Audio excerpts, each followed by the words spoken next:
Sagabal sa kabuhayan ng mga mangingisda sa Luzon ang ilang araw na pag-ulan dahil sa habagat na pinalalakas ng Bagyong Inday. Biyaya naman ang ulan para sa mga magsasakang sinamantala ito para makapagtanim. Nakatutok si Katrina So.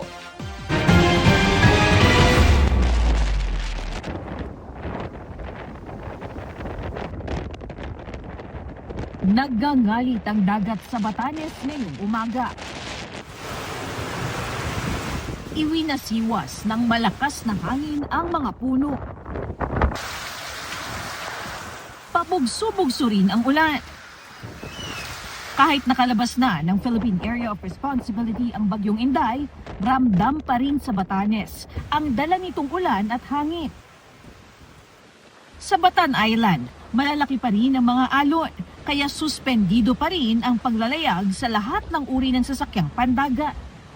May banta rin ng rock slide kaya pinapayuhan ang mga motoristang iwasan munang bumiyahe.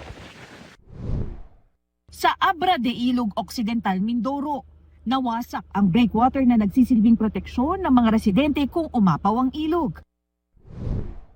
Sa Pangasinan, panaka-naka na lang ang ulan. May ilang mangingisdang nangahas pa rin pumalaot para sa pamilya.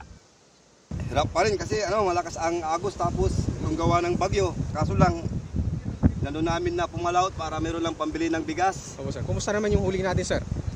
Meron naman, 5 kilo yata yung huli namin sa apat na hulog namin ng lambat namin.